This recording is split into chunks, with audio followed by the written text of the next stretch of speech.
All right. I do believe that I'm live. Is the sound and everything working? I see that Bryce is in Le Chat, which is French for the cat. So, unless you have a cat, Bryce, I assume you're not actually in a cat. But you are the first in the chat. So, can you hear me okay?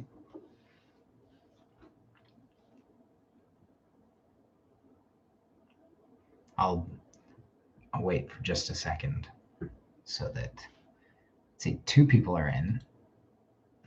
Will it tell me who's in? Let's see. Participants.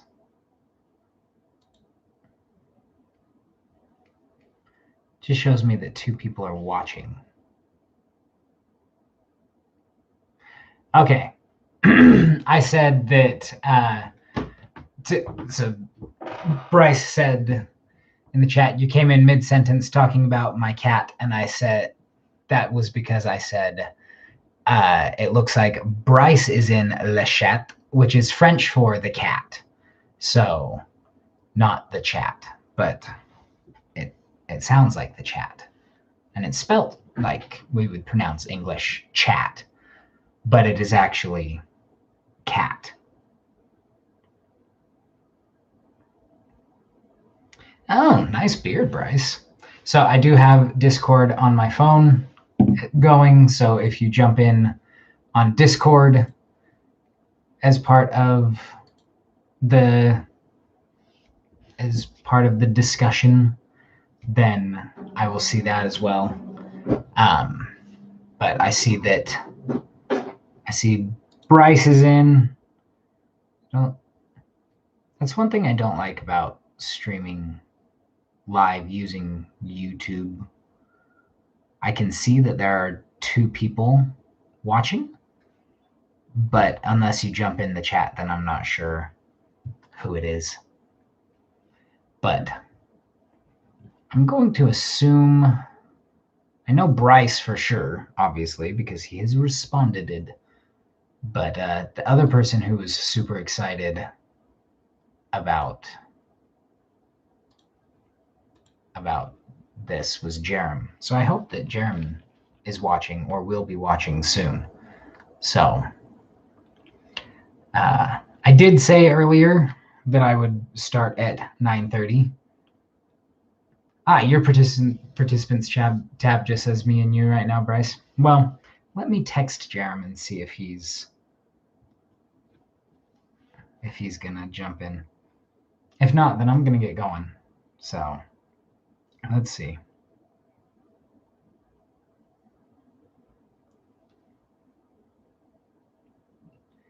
Did you have any troubles with the link, Bryce? Because I know last time I went to do a live stream, the link didn't really work the first time, and I had to stop and start over.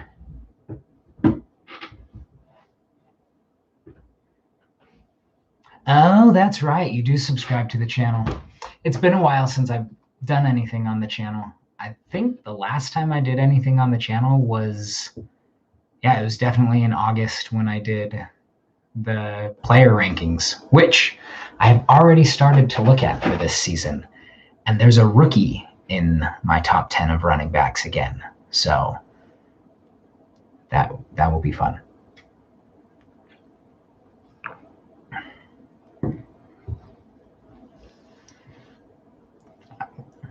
Let me try using the link on my phone. Yeah, it works. The link works. So I'm going to leave now because I am the 3rd participant. So, well, ooh, hey, people joined it.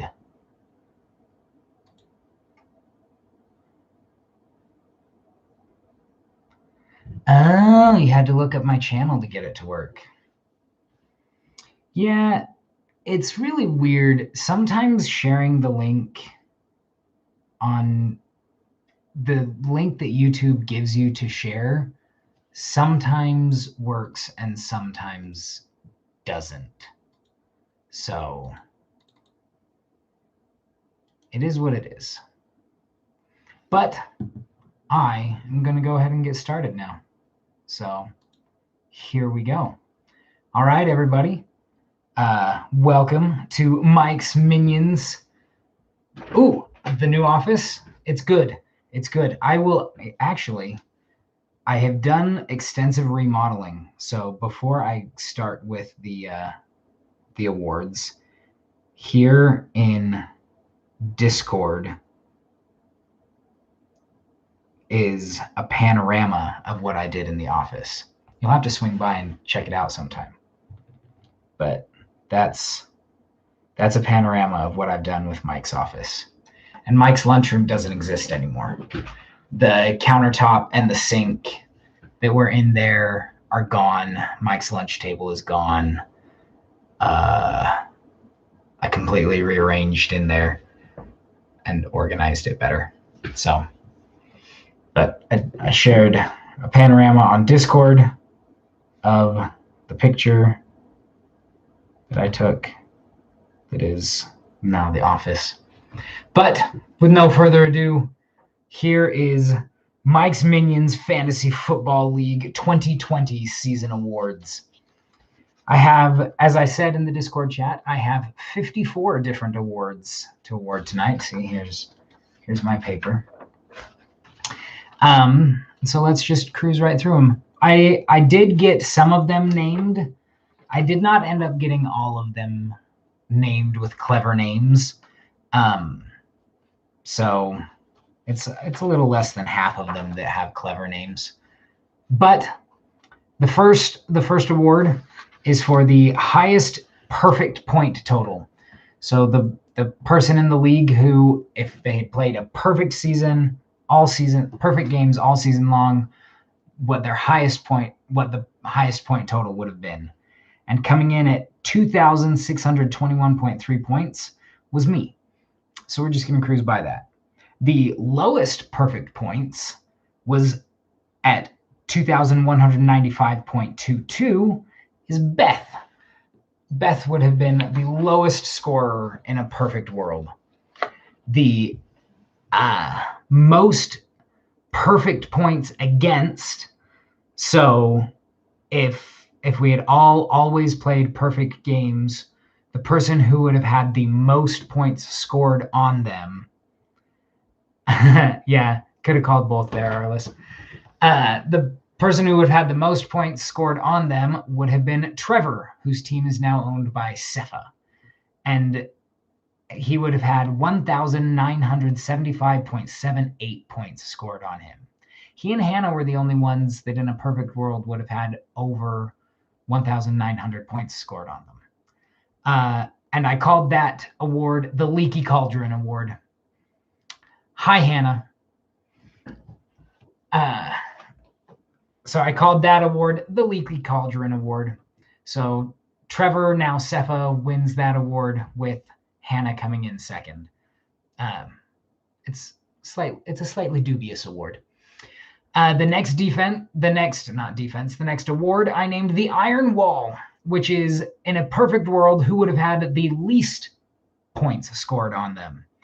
And at 1,662.7, I was actually fairly surprised it was me again. So moving along. The next one I called the Colander. So see how I did the Leaky Cauldron the first time?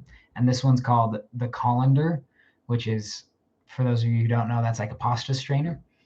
And that is the most actual points against, the team that had, in reality, the most points scored against them. And with 1,694.38, it was Trevor, now owned by Cepha. And Trevor, Hannah, and Alex were the only ones who actually had 1,600 points or more scored against them. The next award, defense, the least actual points against, with 1,435.92 was me. However, Jerem and Bryce also get, my lights just went crazy there. That was exciting. Jerem and Bryce also get good nods there, as the three of us were the only ones who had less than 1,500 points scored against us.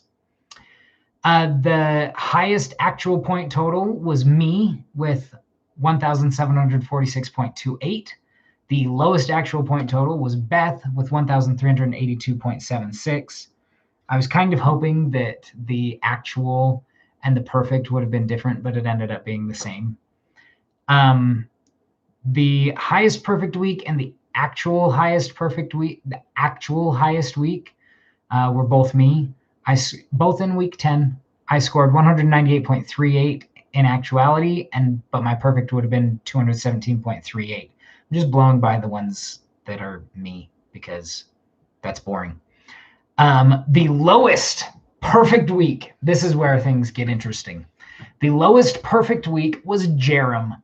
Jerem in week 6 had, in a perfect world, would have had 83.02 points. Because in case you guys didn't know, before this past season, everything rounded to the nearest 10th, but now it rounds to the nearest 100th because of the QB points. QB points have always gone to hundredths, and so I have now adjusted the way I do my scoring to account for that. And yes, sorry. So just because Jerem requested it, to remind him one more time, in week 6 he would have scored 83.02 points in a perfect week. The lowest actual points was in week 5, 69.1 scored by Alex, whose team is now owned by Cameron. For those of you that don't know, we have 3 new managers in the league. Trevor is no longer with us. He was replaced by Sefa. Alex is no longer with us. He was replaced by Cameron. And Michael is no longer with us, and he was replaced by Esther. So Hannah, there's another girl in the league. Hannah and Beth, there's another girl in the league to join you two, which I like. I like adding more people. Yes, Hannah, 69. Rob Gronkowski would have been very proud. So the actual, on to the next award, the actual positive points for versus points against differential. So the person who had the biggest difference in their points scored versus the points scored against them was me. I was plus 310.36. And then the actual negative differential, so the person who had more points scored against them than they actually scored total, was Hannah.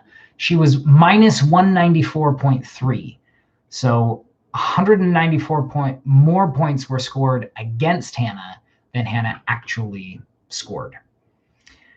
The highest played average was me. I averaged 134.33 points per week. And I was going to go through and look at the averages of what it would have taken to make the playoffs. And I did, but I forgot to write it down. But I think it ended up being 120. So you should aim to average 120 points per week. The lowest played average was Beth at 106.37, with a shout out to Remarco at 108.46. So Remarco averaged just 2 points a week more than Beth. And the highest perfect average and the highest and the lowest perfect average were the same. In a perfect world, Alex came in second on average at 148.62. And interestingly enough, in a perfect world, Michael came in second as far as lowest points at 133.14, and he still made the playoffs. I will address that later because I still don't understand how that happened. None of those had names. I didn't think of any clever names for those. So the next award is, I call this the Saints, as in the New Orleans Saints. And this award goes to the closest to points projection. So the person who went, I don't think anyone understands, Hannah, how Michael made the playoffs. So this award goes to the person who was the closest to what they were projected for each week.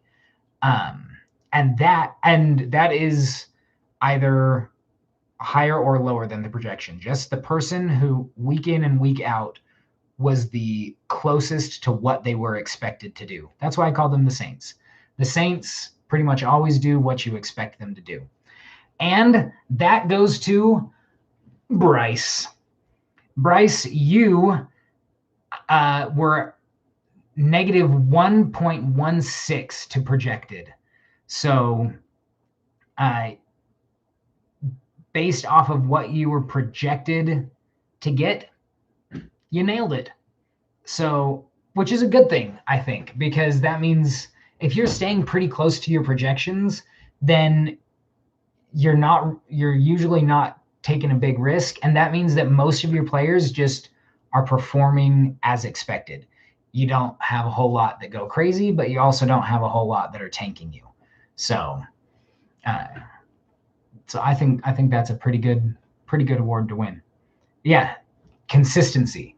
It's the person. Bryce was essentially the most consistent player all season, which will, Bryce, eventually bring you a championship. This might be the year, my friend.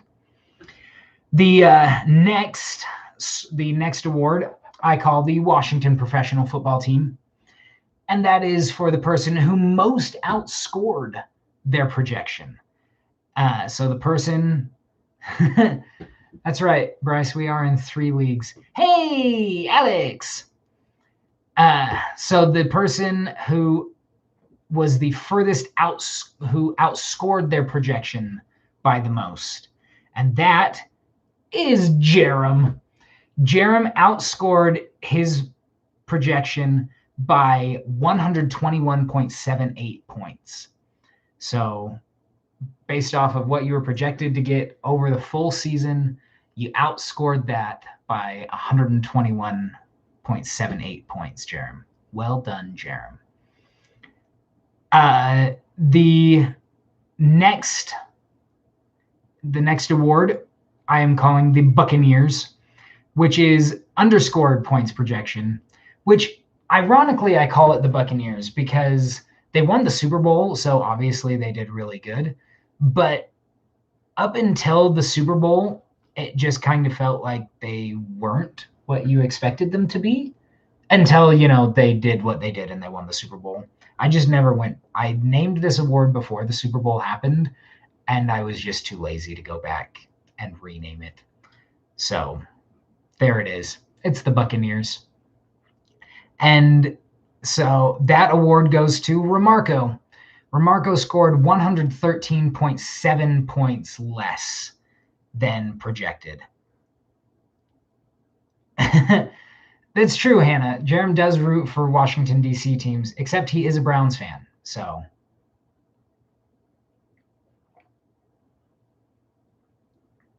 I agree. I don't have any problems with the Washington Professional Football Team. In fact, I kind of like their name.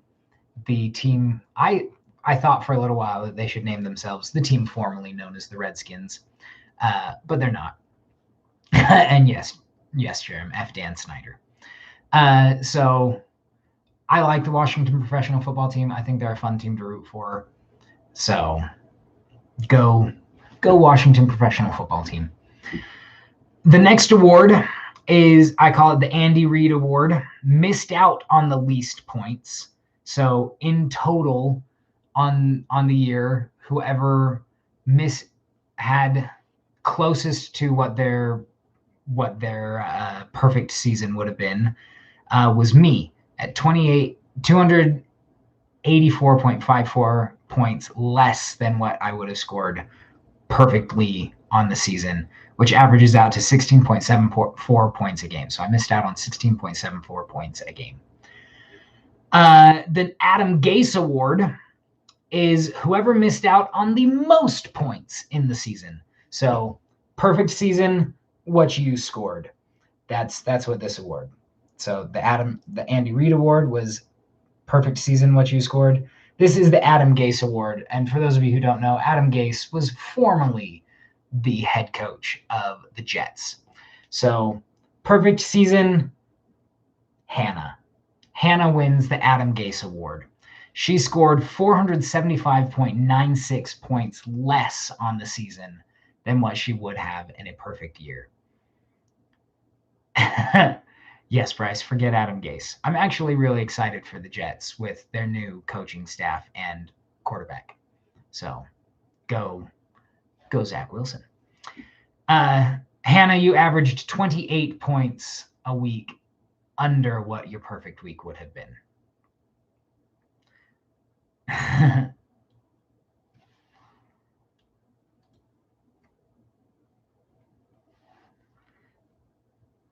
Let's see. The next award, it was funny for Hannah's little dab on them haters. I had to preview it before it could go into the live chat, and I don't know why. So the next award is, I call it the Skin of Your Teeth Award. So the most close wins. So whoever won the award for so you guys know how each week I did the closest win award, the closest game. Whoever won the most of those wins the Skin of Your Teeth Award. And that was me and Beth. We both won 3 each. Beth actually really surprised me that she won that many close games. And kind of the opposite of the award, but more of a, I'm really sorry. There was only one person in the entire league who did not win a close game, who was in the close game and never won it. And yeah, that was you, Bryce. You kind of guessed it. So sorry. You never won a close game. You were in several of them, but you didn't ever win any of them that were close. Then the next award is, for those of you that know the movie Get Smart, it is the Missed It by That Much award. And it's the opposite. So whoever had the most close losses. And that one is Bryce. But not alone there, buddy. Bryce, you were not alone. You lost 3 close games. However, so did Beth. Beth won 3 close games and she lost 3 close games, which I find funny and ironic, and just, I like that. I think it's great that Beth wins both the Skin of Your Teeth and Missed It by That Much awards. In this one, Remarco was the only one in the league who didn't lose a close game. Every close game that he was in, he won it. So well done, Remarco, who's not even watching the live stream. So whatever, buddy. The Edge of Your Seat award is whoever was in the most close games. And if you hadn't been able to guess yet, folks, seeing as Beth won 3 close games and lost 3 close games, she wins the award with 6 close games. I don't have the actual number in front of me. Oh, yeah. Well, I think Remarco went home to Barbados for a little while, and he does have family in Florida, so he's probably visiting them there. I didn't write down how many. I do somewhere, but I don't have it on the paper in front of me. She won 6. She was in 6. I think the next closest was like 3 or 4. I was kind of disappointed that I never came up with a good name for this next one. It's called the No Name Award. So that's true. I do find it ironic that Jerem mixed up his east and west, because Jerem's usually pretty good with his geography. Although, if you do go far enough, then Florida is west. You just probably wouldn't go that far. Yes, now Jerem is getting called out by multiple people in the chat that Florida is east, which I just like that the one who would like to be a diplomat mixed that up. Although I've done it too, Jerem. Don't worry, I have done it too.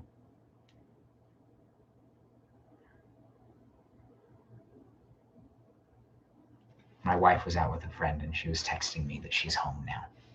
So the kids are in bed. I did bedtime for the kids tonight, and then my wife went out with a friend. So yes, Alex, direction is relative. So I never came up with a name for this next one. So if you guys do have a good name for it, please let me know in the chat. It's the most upset wins. So projected to lose but ended up winning. The West Bank is in the eastern part of Israel. That makes sense. It's kind of like at work how we call Cougar, what is now called Cougar Storage used to be called North Storage, even though it's on the west side of the stadium. It was called North Storage because it was north of our office at the stadium, but we changed the name because Kelly could never remember where North Storage was. We would say North Storage, and he would radio us from the north side of the stadium and go, "I'm at North Storage. Where are you guys?" So we changed it to Cougar Storage so that Kelly would stop getting confused. So the most upset wins, so projected to lose but ended up winning, was Michael. Now the team now owned by Esther. He had 7 upset wins. 7 of them. That is how he made the playoffs. He had 8 total wins. All of them he was projected to lose except for 1. Yeah, it's ridiculous. Bryson Pepperidge Farms, remember? So yeah, Michael, now owned by Esther, all but 1 of his wins were upsets, that's just crazy.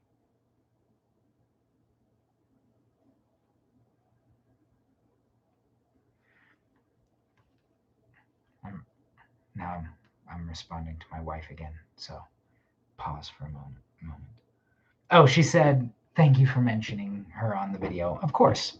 I usually, for those of you who've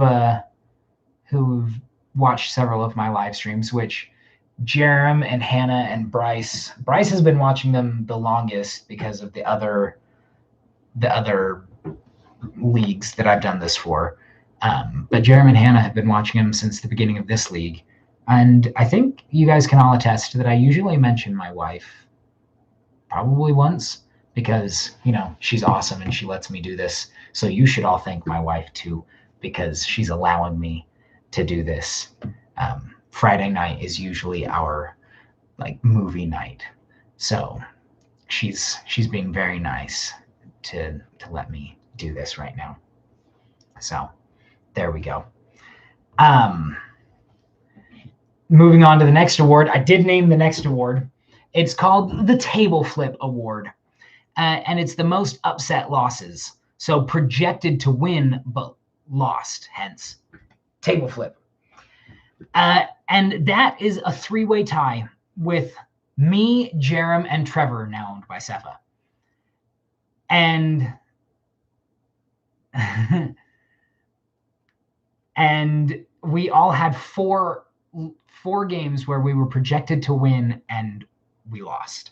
So you and me, Jerem, and then Trevor, now owned by Cepha, but neither of them are watching this, so that's okay.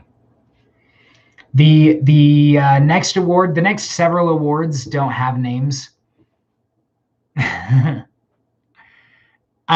This is the most wins versus a winning team. So playing teams that had winning records. Whoever had the most wins against teams that ended up with winning records was me with 4. Remarco had the least wins against winning teams with 1. Remarco won 1 game against a team with a winning record. So well done, Remarco. The most losses versus a losing team. So you lost the most games versus a team that ended up with a losing record was Trevor, now owned by Cefa, with 4. Trevor had 4 losses. I would also like to take this time to remind everyone that Trevor won the first 5 games of the season and had an amazing draft, which he auto-drafted. And then he touched it and never won again. He did a thing and then he never won again. He had the most incredible winning streak of doing nothing. And then he had what would be the anti-Midas touch. Although you could also consider it the Midas touch because that is both a blessing and a curse. So, and yes, Hannah, cheers to you. You were the first one to beat him.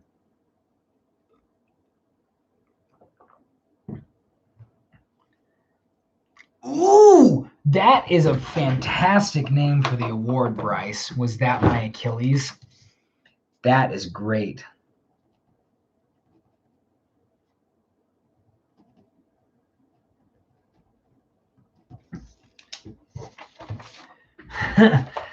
You know, Arliss, you saying #don't trade is ironic. You who like to trade almost as much as I do. So you saying #don't trade has quite the level of irony to it. And Jerem, yes, #don't listen to Michael. I seriously doubt that Esther will try and yes, Arliss, trade #trade only with me. But yeah, I don't think that Esther is going to try and wheel and deal quite like Michael did to make you think that half of his team or his entire bench is better than the one player that he wants. Moving on to the next award, the biggest draft bust, minimum half of the games played.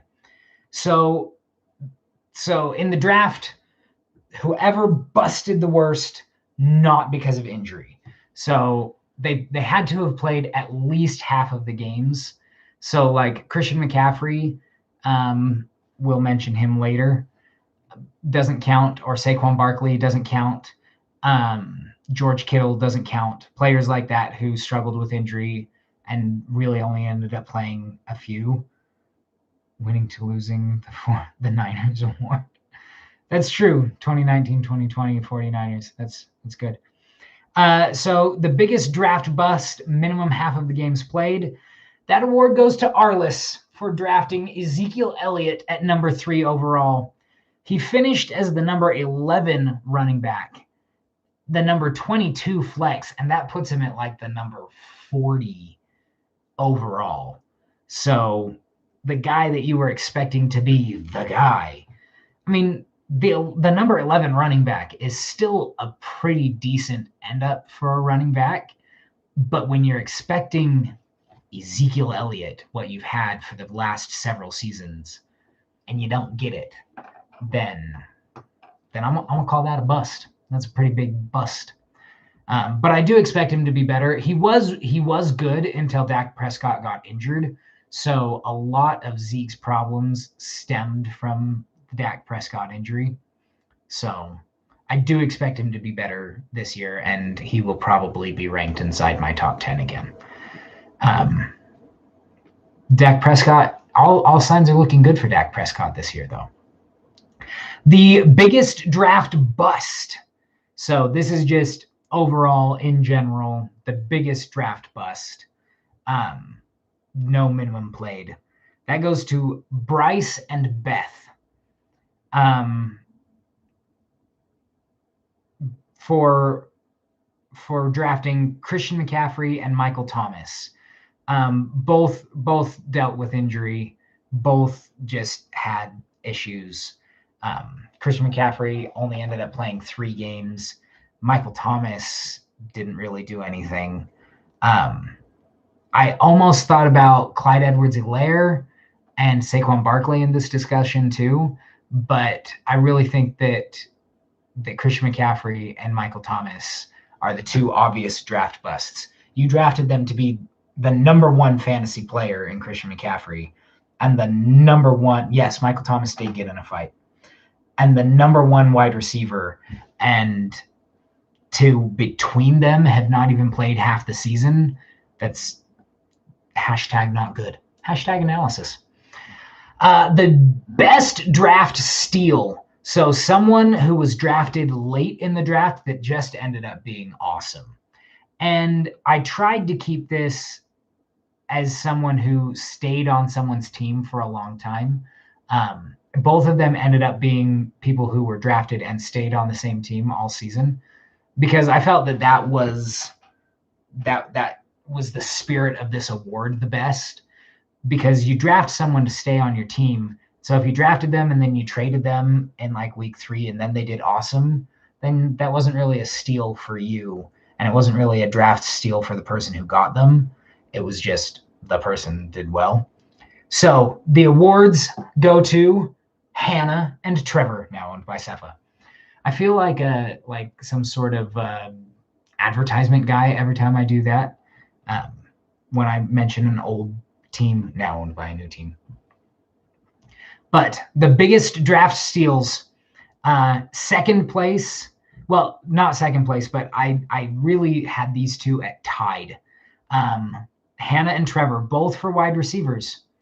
I did almost choose J.K. Dobbins, but because if you had drafted him, Jerem, I would have selected J.K. Dobbins, but because, yes, formerly known as Trevor. I think I said formerly known as Cepha. Because J.K. Dobbins was drafted by me and then traded to you partway through the season, that's why I didn't end up choosing J.K. Dobbins. But I did consider J.K. Dobbins. But Hannah drafted DK Metcalf in round 5, number 48 overall. And he ended up being wide receiver 6 on the season. And Trevor, now Cepha, drafted Stephon Diggs in round 6 at 65 overall. And he ended up being the number 3 wide receiver. So DK Metcalf was the number 1 wide receiver for quite a while. And then the Seahawks decided that throwing the ball wasn't a good idea anymore, which I don't know. But DK Metcalf, Stephon Diggs, shout out to the 2 of them. And yes, I did see his race. Imagine if that dude is like tons of heavy muscle. Imagine if he slimmed down a little bit. I mean, even if you make a 20-pound drop, he is, oh my goodness. The award, to answer your question, Bryce, the award for the best waiver wire ad goes to Hannah for adding James Robinson, who was undrafted and ended up being. Ooh, there was a spider on my wall. Is dead now. For picking up James Robinson, who ended up being the number 4 overall running back. And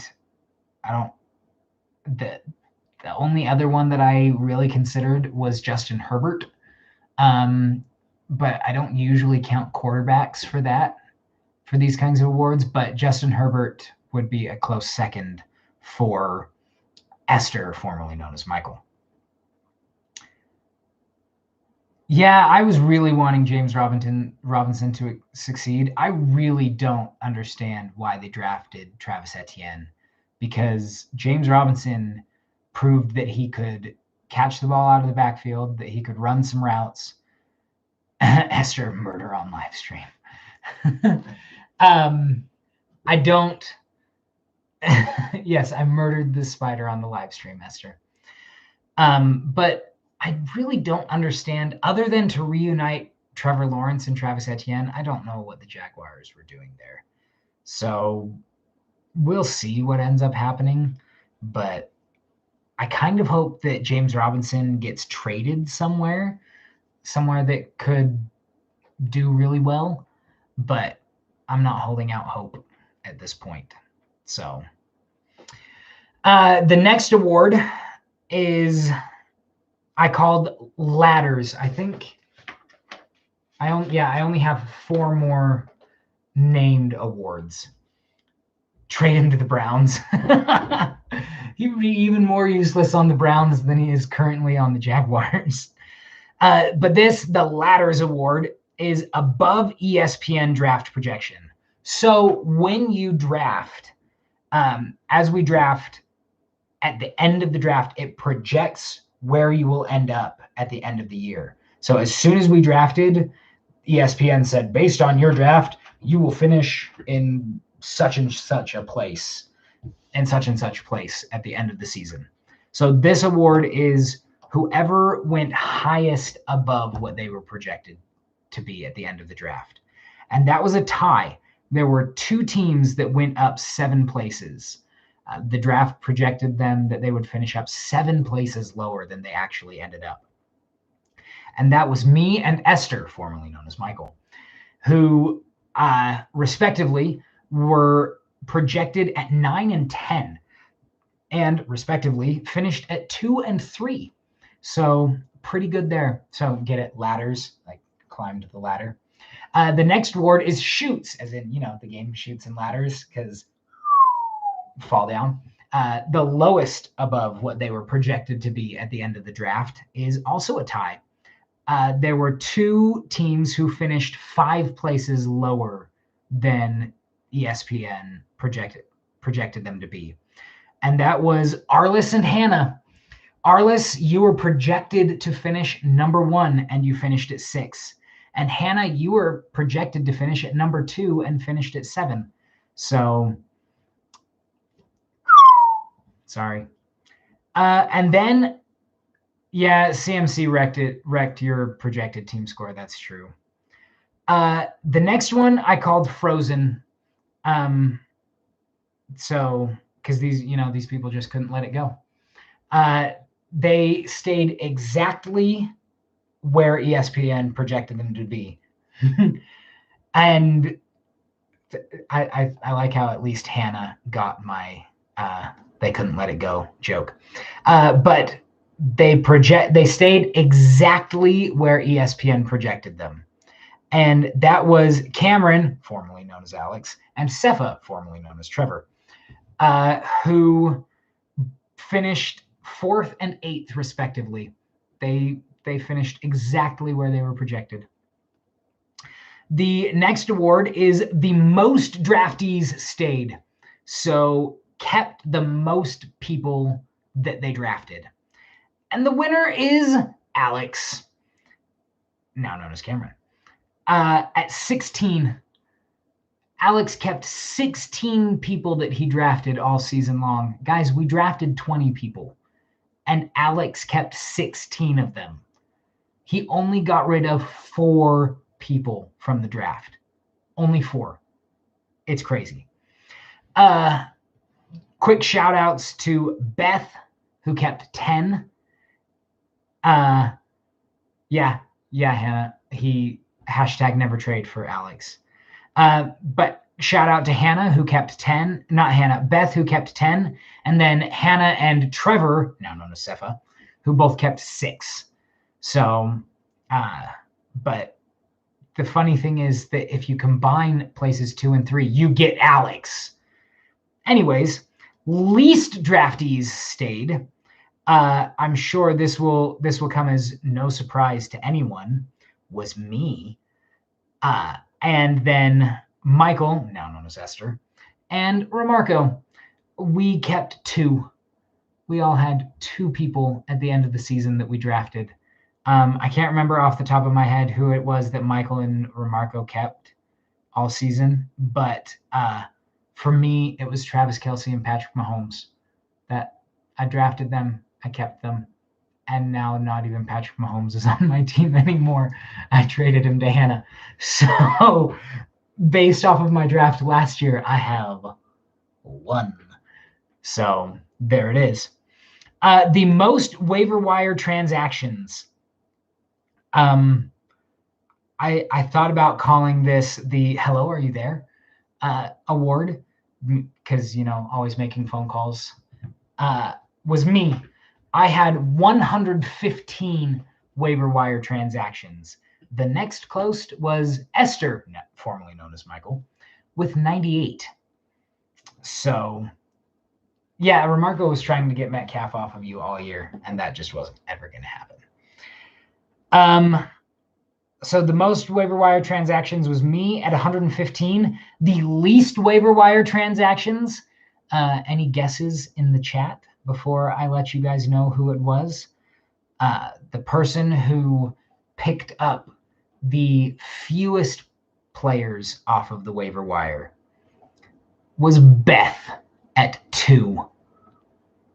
And my guess going into this was Alex, but no, it was Beth at 2. Yeah, everyone guessed Alex, but nope. The most trades was me. I had 32 trades, and Trevor, Sefa, was, yeah. Beth made some trades, but she didn't do much on the waiver wire. She told me that she never really trusted knowing who to pick up, so she just didn't. I had the most trades at 32. The second most was Sefa, formerly known as Trevor, with 16. So, yeah, Hannah, surprise! I had the most trades. The least trades was Alex, who only had 1 trade all season, and it was with me. So,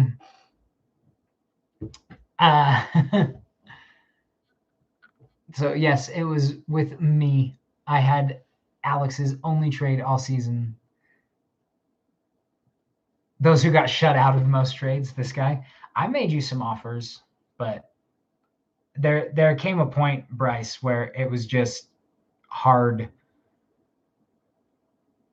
Neither of us were at a point. You and I made a couple of trades, but then after those trades, really all we would have done was trade the players back that we had already traded. So you and I made trades. So huzzah.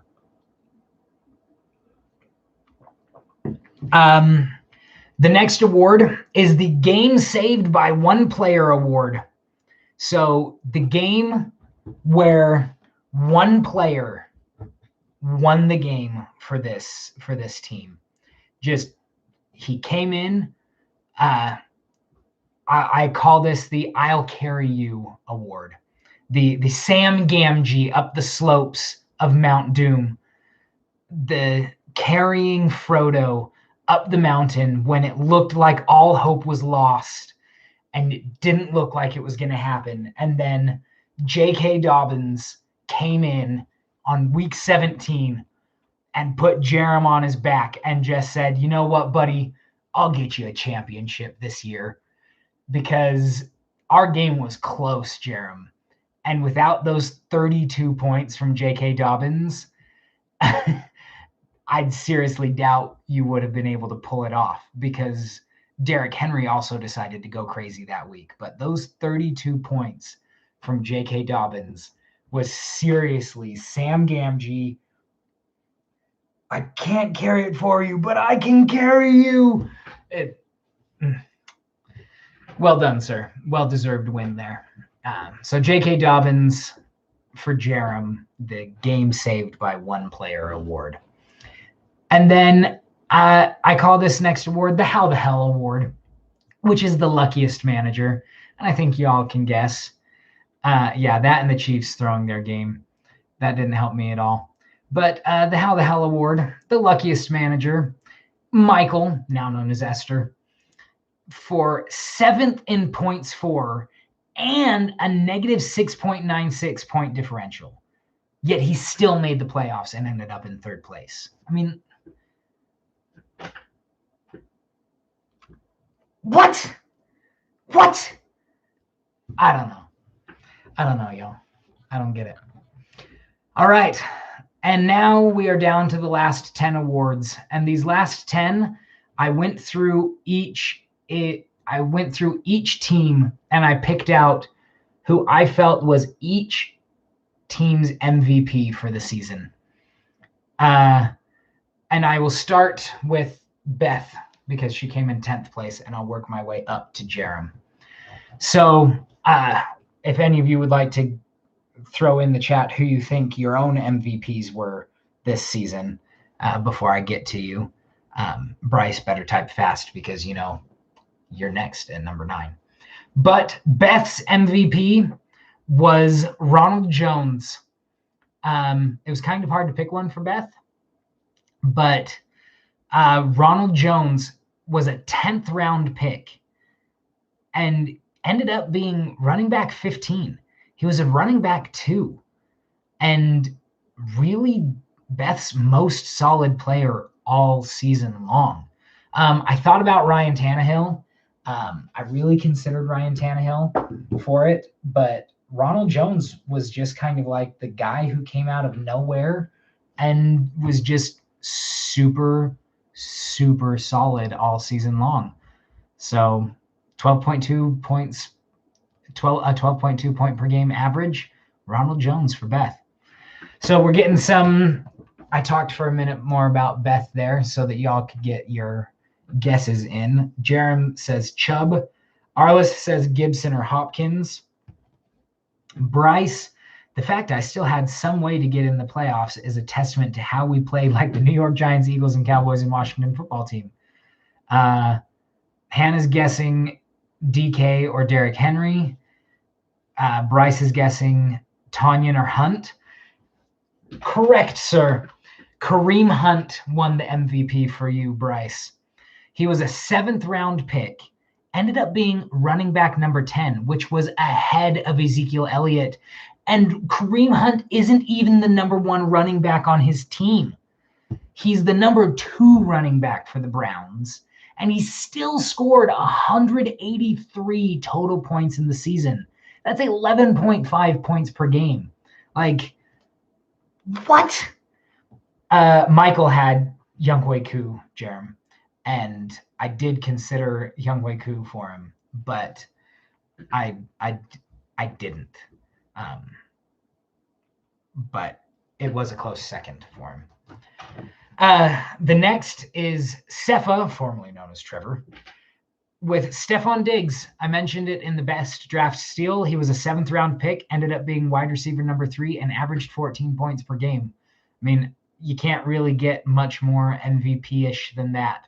So there you go, Stephon Diggs.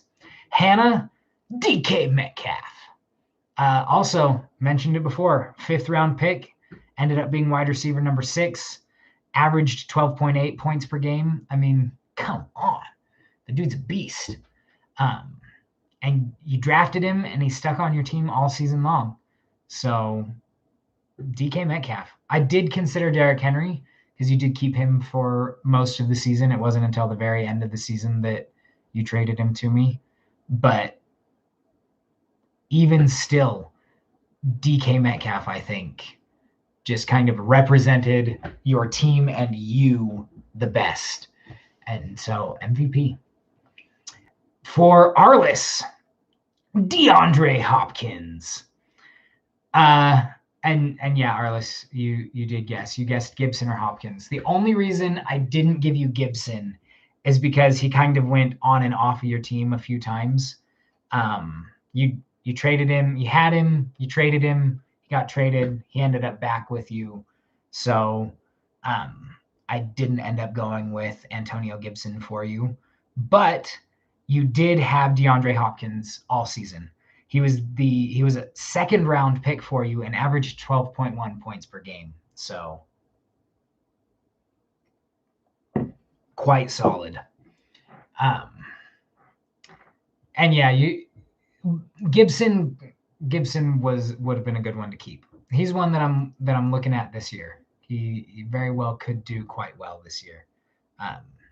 It just kind of depends. But I do think he could do good, especially with Ryan Fitzpatrick. There's a lot more as the quarterback. There's a lot more that could happen in Washington with Ryan Fitzpatrick under center. They can open up the field a lot more, and so that means less stacked boxes for Antonio Gibson. Moving up the list, though, is Remarco, and for him, I gave him David Montgomery. He was a 6th-round pick. Remarco did trade him away, but only for 2 weeks, and then traded right back for him, and ended up with 14.7 average points per game. He was running back 6, I believe. So David Montgomery, and really David Montgomery is pretty much single-handedly the reason that Remarco finished in 5th. Single-handedly. It's David Montgomery. He carried Remarco's team for that last half of the season. Nice hot take, Jerem. Next is Alex, now owned by Cameron. Dalvin Cook. He was your 1st-round pick. He averaged 23 points per game. I mean, I don't think anyone can really argue against Dalvin Cook being the MVP for Alex's team. The dude is a freaking beast. Jerem named your car Fitzmagic. I do like that. I do quite enjoy that, actually. I quite enjoy that. Next, Esther, formerly known as Michael. Justin Herbert, added from the waiver wire, and just kind of carried him from that point. He was the number 7 overall QB, averaged 24.1 points per game. For a waiver wire steal, that's awesome. So, well done, Michael. For me, it was Travis Kelsey. He was my 2nd-round pick. He averaged 15.1 points per game. Okay, 15.1 points, y'all, from a tight end. He was obviously the number 1 tight end. But to give you guys a little bit of perspective, if you go back at that list that I was going, there were 2 players that I mentioned who had a higher points per game average than Travis Kelsey at 15.1. And those 2 were the last 2 that I mentioned. Justin Herbert at 24.1, but that's a quarterback, so you should be getting 20 some odd points per game. And then Dalvin Cook at 23 points per game, because that's just stupid and ridiculous. But a tight end averaged 15.1 points per game. I mean, clutch. There's a reason that I have him as a keeper. And then the final MVP and the final award that I will give tonight is Jerem's MVP. And Jerem, I considered J.K. Dobbins. Yours might have been the hardest MVP to decide. It was between J.K. Dobbins and this guy. J.K. Dobbins, because of that clutch week 17 that he had for you, and just awesome player. Once the Ravens figured out, hey guys, we got someone in J.K. Dobbins, he was awesome. The only reason I didn't make it J.K. Dobbins is because you didn't draft him and you traded him. You got him in a trade from me partway through the season. But that still being said, you almost had J.K. Dobbins as your MVP. But it was Nick Chubb. He was your 1st-round pick and 17.5 points per game. And he chubba choo-chooed you all the way to the championship, buddy. So Nick Chubb, MVP for Jerem. And that, ladies and gentlemen, is all the awards that I have. That's all 54 of them. So he gives you the Chubb. Yep, chubba choo-choo. But that is all the awards that I have to give out this year. And I did like doing these awards. So I'll be doing an awards show next year. Later this summer, probably in August, I will be doing my rankings. I'll be ranking my running backs, wide receivers, and quarterbacks with the same detailed analysis that I usually do for my rankings. And then I will list my top 10 tight ends, because it's Travis Kelsey. It's it's Travis Kelsey. It's Travis Kelsey. It's George Kittle. It's Kyle Pitts, and it's Darren Waller, and then it's a bunch of other guys. So I don't give detailed analysis in the tight ends, but I will do detailed analysis of everything else. So look for that sometime in August. And I'm thinking that instead that I'm either going to do like I did at the end of last season and just take a picture of my spreadsheet and post that on Discord like I've done, or I will do a live stream or a pre-recording and upload each week for my weekly analysis, but that's down the road. So we'll figure that out when we get there. But that's all I got for you tonight. I hope y'all enjoyed it. I enjoyed watching you guys in the chat. I really do quite enjoy live streaming. I wish I had more time and opportunity and reason to do it. But that's all. And I love playing the game with you guys. Looking forward to this season. And have a good night. See ya.